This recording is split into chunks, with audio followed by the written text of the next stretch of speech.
Alright guys, so now that we have the user interface pretty much done, we're going to create the functionality for adding usernames. Alright, so when they come to the site, they should enter a username. It's going to get stored locally on the server, and we don't want to be able to add the same username twice. Alright, so what we're going to do is go to server.js, and we're going to create a variable up here for our user array. So let's say let users, and we're going to set that to an empty array to begin with. Alright, now what we want to do is connect to socket.io, or we want to create our connection event, and we're going to put that right here, right above that route. Alright, so let's say we'll just say socket IO connect. So we're going to take that IO variable that we have, and we're going to say dot sockets dot on. Alright, and we want to pass in here the string connection. Okay, and then that's going to have a callback, which we'll use an arrow function, and then that's going to take in socket. Alright, and then what we want to do is create an event that we can call from the client. So this will be to set the username. So we can say socket dot on. Okay, just like we did on connection. Now we're going to do on, and we'll say set user.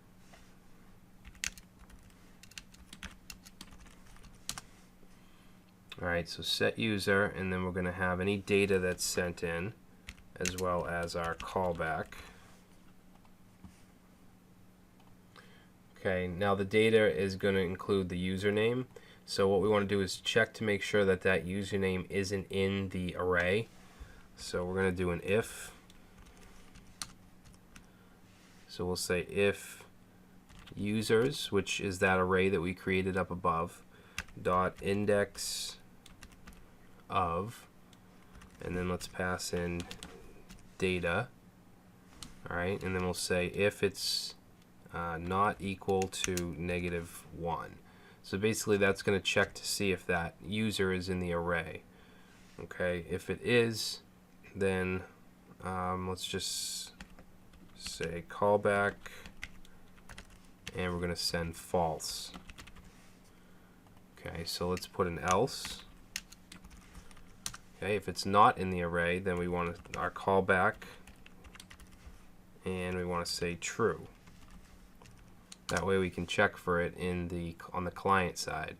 And then what we'll do is say socket dot username, and we'll set that to the data, which is the username coming in, and then we're going to push it to that array. So users dot push socket dot username. Okay, and then we're going to call a function called update users.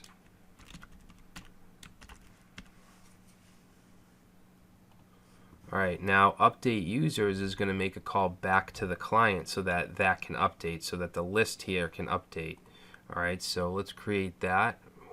That'll go right below this. So we'll say function update users.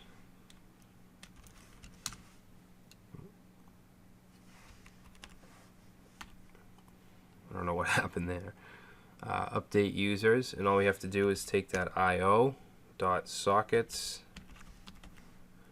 and we just want to emit. Okay, we want to emit an event, and we're just going to call it users, and we want to send along the users array. Okay. So basically this part of it is going to catch set user when we submit the form. It's going to get added to the array, and then we're going to call this to emit the users back to the client. So it's a back and forth communication. It's bidirectional. So now we want to go to the front end and take care of that. Now let me just check the index.pug. Okay, we didn't include our, well, we didn't even create our JavaScript file in the front end yet. So inside public, let's create a folder called JS, and we're going to have a file in there called main.js.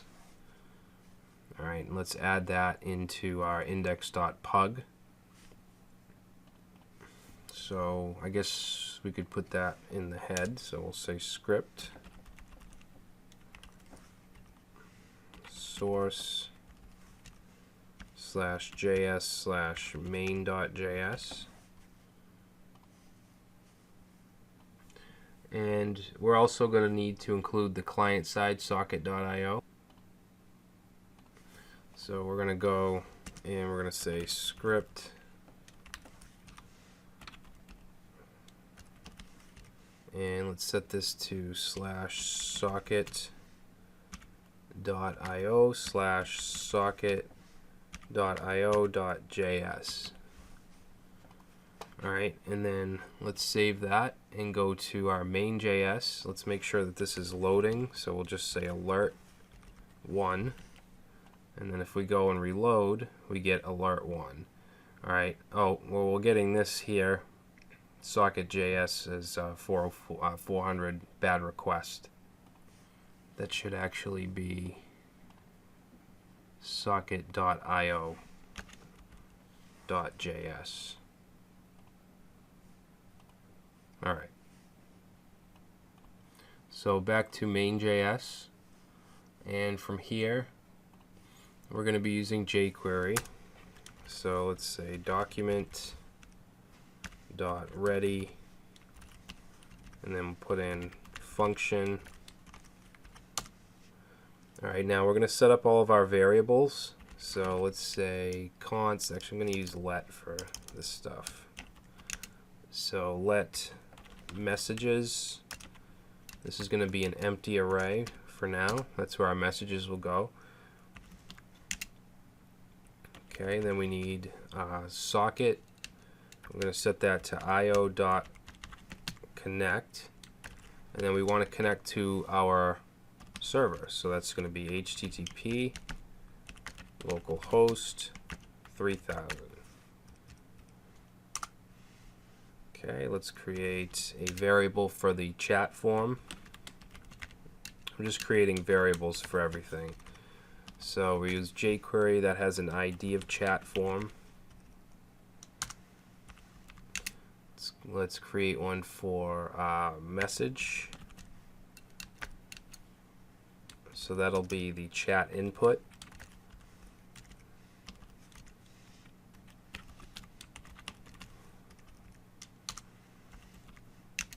Okay, chat window.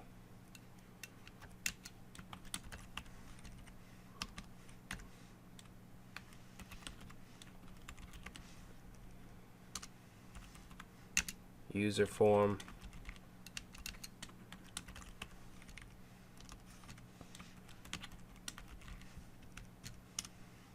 And let's say username.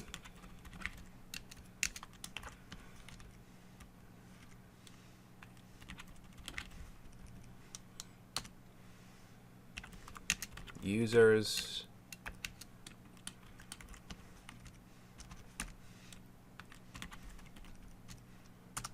And error, okay, in case we have any errors.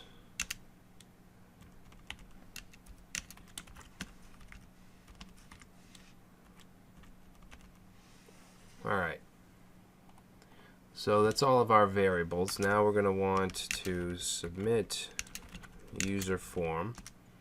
So we're going to take that user form variable and we're going to use an event. We're going to say on submit. Okay, on submit, we'll run a function,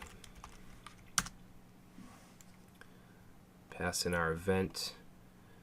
Okay, now we don't want the form to actually submit to a file, so we're going to say e.prevent default. All right, and let's just do a console log just to test it out so far.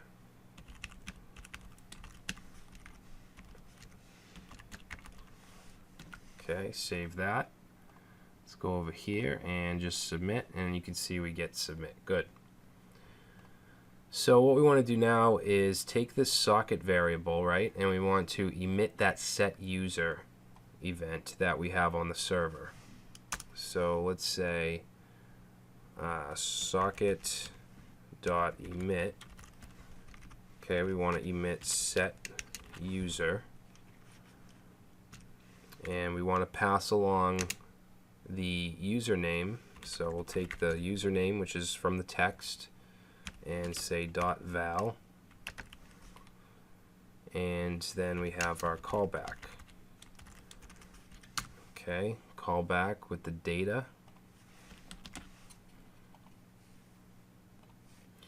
and let's test for the data.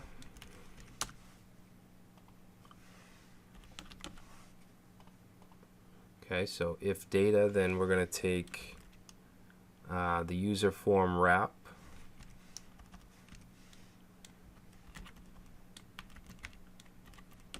okay, which is right here, wraps around the whole user form, because we don't want that to show once they enter the username, so we want to hide it. So we're going to say user form wrap dot hide. All right, and then we want the main wrap to show.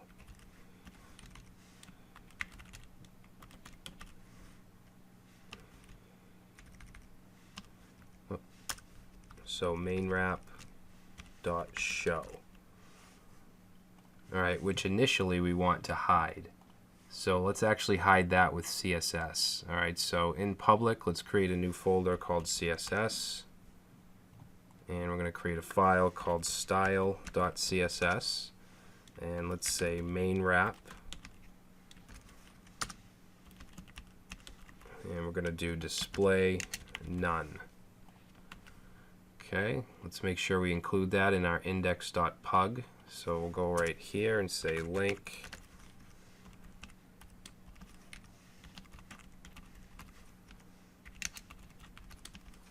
/css/style.css. Okay, so that'll hide by default. All right, but once we excuse me, once we submit the username, it'll show. Now, if there is no data else, that means that the username is taken. So this is where we take that error and we say error.html, username is taken.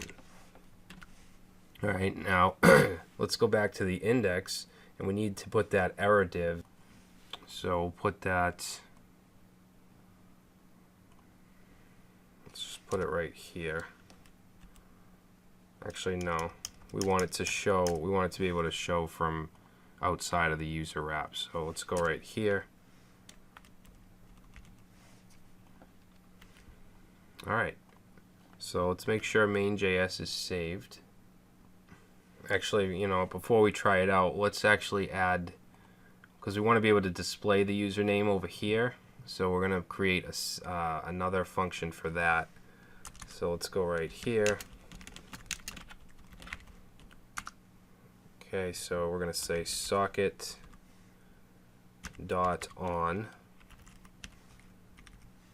Okay, so socket.on users. Now remember, in our server, we have this, we're emitting users, so that's what we're doing, that's what we're connecting to. Okay, and that's going to give us back data. Now let's create a variable called HTML, set it to nothing, and then we're going to loop through the users using a for loop. So we'll say for I equals 0, we'll say as long as I is less than data dot length and I plus plus. Okay, then we're going to take that HTML variable and we're going to append. We're going to say plus equals a list item. Okay, it'll have the class of list group item. And we're just going to concatenate data I, and that'll give us each user. All right, and then down here outside of the for loop, we just want to say users.html HTML. Okay, users is this variable here, which we have the ID of users. All right, which if you look in the pug template, we have right here. So they should show up on the side. So let's save that, and then let's go ahead and reload. Okay, so you'll see the main wrap is not showing. Let's go ahead and enter a name and submit. Okay, so let's see, we're having an issue.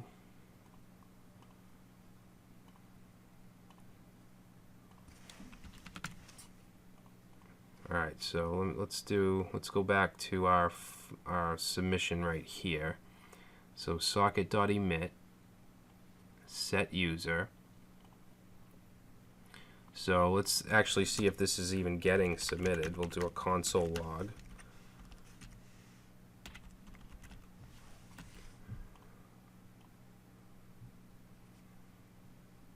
Whoops. Let's see.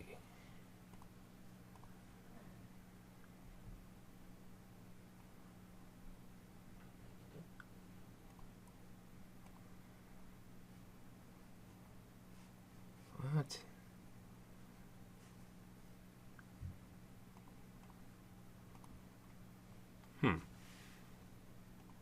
Oh, there's no comma right here. Alright, so hopefully that fixes everything. Yep, good. So you can see that it got added over here. Awesome. So if I go and open this in another tab, which is looked at as another client, well, it's not showing the users here.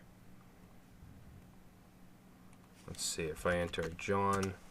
Okay, so now it's okay. So now we see Brad and John. All right.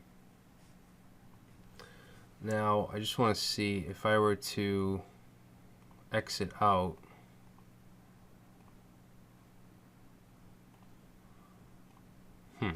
Now if I go John.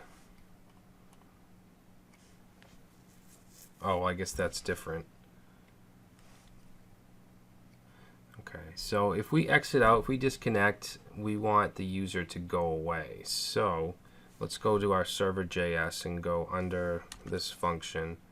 Actually, we'll go above it. And let's do socket.on. And let's say disconnect.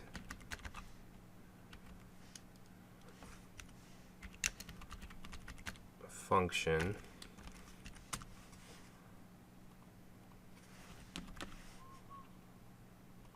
And let's say if not socket dot username, then we just want to return. Alright, but we want to take the username out when they disconnect. So users dot splice, because that'll take it out of the array. And then we'll pass in users dot index of socket dot username, and we just want to splice out one, and then we'll call update users again.